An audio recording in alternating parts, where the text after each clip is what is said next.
Assalamualaikum warahmatullahi wabarakatuh. Selamat siang, sore, pagi, petang, dimanapun kalian berada. Hari ini kita kuliahnya via virtual, tapi nggak live. Nanti kalian boleh absen, tata cara absennya nanti akan saya share di akhir video ini. Kita sekarang sudah masuk ke pertemuan keempat, kalau saya nggak salah ya, di produksi televisi dan film. Oke, sebelum kita masuk ke film, kita akan habiskan dulu materi terkait tentang pertelevisian. Jadi ini penting buat teman-teman karena salah satu keluaran dari ilmu komunikasi biasanya memang ada yang berkarir di dunia pertelevisian, mau lokal, mau nasional. Ini adalah hal yang sangat membuat membuat kalian punya kesempatan ya, apalagi di lulusan ilmu komunikasi yang memang bidangnya adalah di dunia broadcasting. Oke, di pengantar TV dan film ini saya akan sedikit membahas kalau yang lalu pertemuan yang kemarin yaitu pembahasannya terkait tentang bagaimana potensi yang bisa dimanfaatkan kalian sebagai lulusan ilmu komunikasi. Nah, di hari ini saya akan membahas atau sedikit mengulas atau menyampaikan terkait tentang produksi televisi.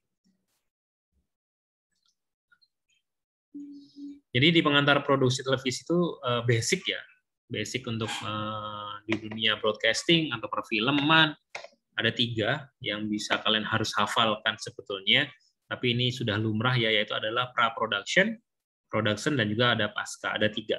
Pra, sebelum produksi, ada pada saat proses, pasca, sesudahnya. Ya. Jadi proses ini adalah proses kreatif ya. Sebetulnya apapun, nggak hanya cuma di dunia broadcasting atau audio video. Kadangkala di dunia visual pun atau desain pun juga melakukan hal ini. Ya. Jadi proses membuat sesuatu harus direncanakan pada proses pra-production-nya sebelum kita masuk arahnya ke proses produksi. Kemudian pada saat setelah proses produksi selesai harus diapakan hasil tersebut, ya baru masuklah ke proses pasca production ya. Nah, ini suatu proses kreatif yang melibatkan penggunaan peralatan, koordinasi sekelompok individu untuk mengkomunikasikan kepada para penonton. Ini basicnya ya, tolong diingat-ingat. Pra-production, production, dan juga pasca. Pada saat produksi, prosesnya di era tradisional ya ada beberapa proses yang harus dilewati. Yaitu kita harus menentukan tim kreatif terlebih dahulu. Siapa aja sih tim kreatif? Ini bisa diaplikasikan lewat film juga bisa, di pertelevisian broadcasting juga bisa.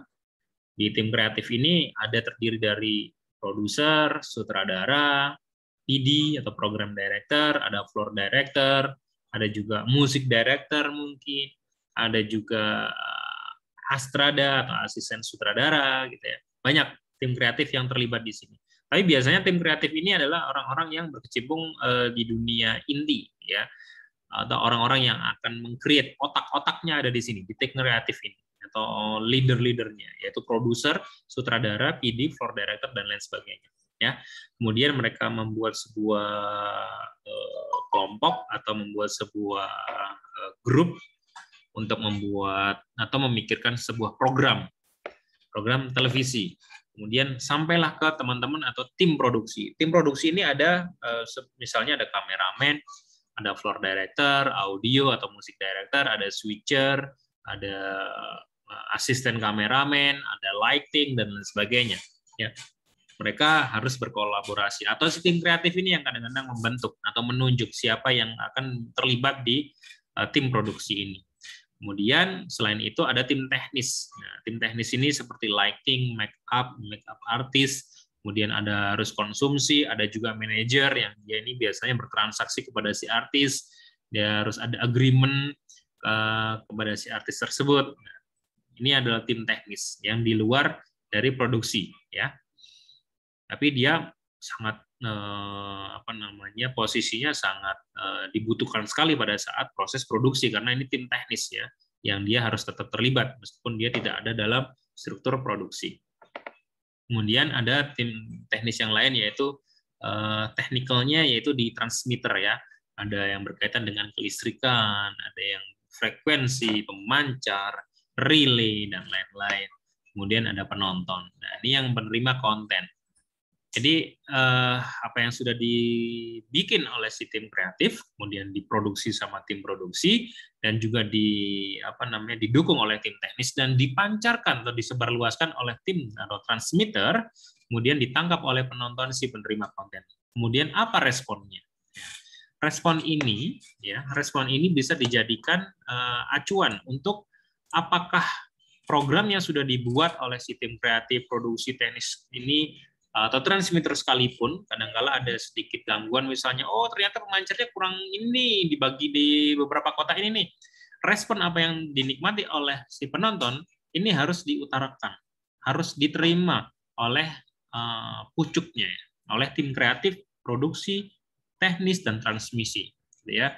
Kenapa? Karena ini adalah sebuah masukan yang sangat berarti, di mana produksi ini jika tanpa ada respon, berarti komunikasinya tidak berjalan.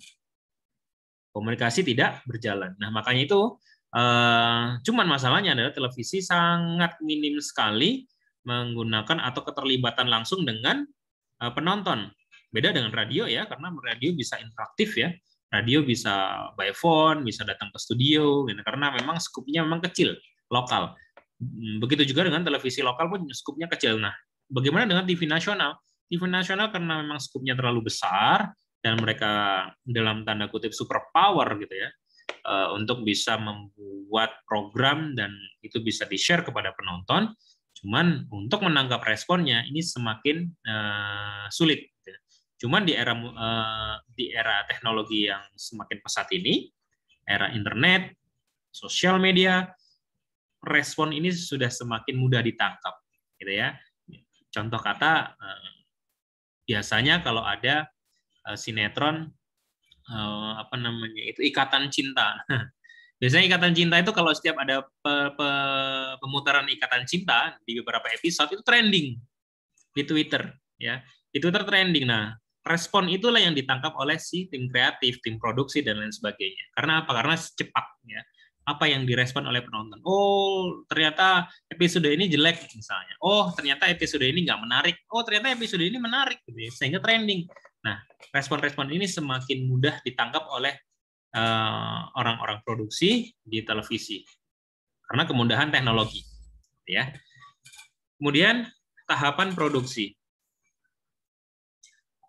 Tahapan produksi ini, teman-teman, ya tadi sudah saya sampaikan, yaitu ada pra-production, production, pasca-production, dan yang keempat adalah evaluasi. Tadi ya, respon. Respon ini harus segera ditangkap. Kalau tidak ditangkap, maka produksinya ya cuman itu-itu aja, sehingga tidak ada muatan yang lebih bagus lagi, sehingga penonton cepat bosan dan beralih media. Ya, jadi di production ini, di pra-production ini, disitulah digodok yang namanya ide. Rencana, mulai merencanakan, mulai research, mulai pengadaan, pra-production tempatnya. Ya, dari apa yang sudah didapat kalau dikemas oleh pra-production atau disiapkan, masuklah ke proses produksi, production di lapangan, di studio live, on tape atau taping, gitu ya. Kemudian pasca. Nah, pasca ini biasanya masuk ke tahap editing, preview, dan transmisi, gitu ya. Kemudian evaluasi. Evaluasi bisa on air maupun off air, atau yang sekarang lagi populer bisa dipantau lewat media sosial atau teknologi informasi melalui online, internet. Oke. Mungkin teman-teman sudah mendengar atau sudah menikmati tayangan televisi digital. Ya, kalau di Kota Malang ini, kalau saya nggak salah masih ada 20 channel. Ada yang channel yang masih baru, ada yang channel yang sudah lama, mereka sudah masuk ke era digital. Ya, sudah bukan televisi analog lagi. Nah, ini buat kalian yang televisinya jadul, ini harus segera beli set box-nya untuk masuk ke dunia digital, gitu ya. Karena hasilnya lebih bagus, lebih cerah, lebih menarik lah, gitu ya. Cuman problemnya, bukan problem sebetulnya, ini adalah yang menariknya adalah karena ini TV yang tidak berbayar atau free channel, semakin banyak kompetitor. Jadi kita bisa banyak pilihan di TV digital ini. Ya, konon katanya kalau misal TV digital itu satu frekuensi itu satu perusahaan, misalnya perusahaan televisi, satu perusahaan itu bisa mempunyai satu frekuensi, yang frekuensi itu bisa untuk banyak channel. Contoh misalnya Trans, satu frekuensi bisa dipakai untuk Trans 7, bisa dipakai untuk Trans TV, kayak gitu. Begitu juga dengan media-media yang lain. Kalian bisa amati ini. Kalau nggak salah sudah masuk di TV digital kita, itu ada Transcorp ya. Kemudian ada Medgroup. Medgroup itu punya Metro TV, dia punya channel lain ya di Metro TV ini. Masih dalam tahap uji coba, cuman sudah on air. Sebagai mahasiswa komunikasi, kalian harus mengamati itu, karena kemudahan-kemudahan ini sudah semakin bisa dinikmati, dan tayangan-tayangan digital di Indonesia, meskipun terlambat dibandingkan negara-negara Amerika dan Eropa, ini sudah mulai masuk di Indonesia, meskipun terlambat, tapi it's okay, ya, karena kita bisa memiliki channel-channel yang berkualitas, lebih mudah dan cepat dan terjangkau. Itu yang paling penting, teman-teman. Jadi tidak ada banyak yang relay atau yang jelek ya waktunya nonton bola tapi banyak semutnya, sudah nggak lagi gitu ya. Nah, cuman problemnya adalah mengedukasi penonton yang ada di Indonesia untuk berpindah tayangan menjadi TV digital. Ini memang harus melalui proses dan tahapan yang cukup signifikan ya, karena kita ada di kepulauan yang cukup besar gitu. Kemudian di lain sisi tayangan yang akan kita nikmati nantinya akan semakin beragam. Ya, kita nggak tahu nanti akan ada berapa channel yang akan mengudara nanti karena kemudahan itu. Ya, memang secara investasi lebih mahal karena kualitasnya sebenarnya semakin bagus ya menggunakan satelit digital. Tapi untuk pemancarannya atau kontennya ini semakin banyak. Nah, ini yang menarik di sini teman-teman ya. Tayangan televisi di Indonesia mencoba untuk bangkit kembali melalui TV digital, gitu ya. Saya kira sampai di sini teman-teman. Kalian boleh absensi di kolom komen, ya, di komen di bawah ini. Kalian komen dengan absensi kalian, nama, kemudian nomor induk kalian, kemudian kelas kalian, ya, nama, NIM, kemudian kelas kalian. Silakan di komen. Saya tunggu untuk hari ini dan besok untuk nonton video ini dan juga absensi di video ini. Terima kasih. Selamat malam, pagi, siang, sore. Terima kasih. Sampai ketemu di lain waktu. Assalamualaikum.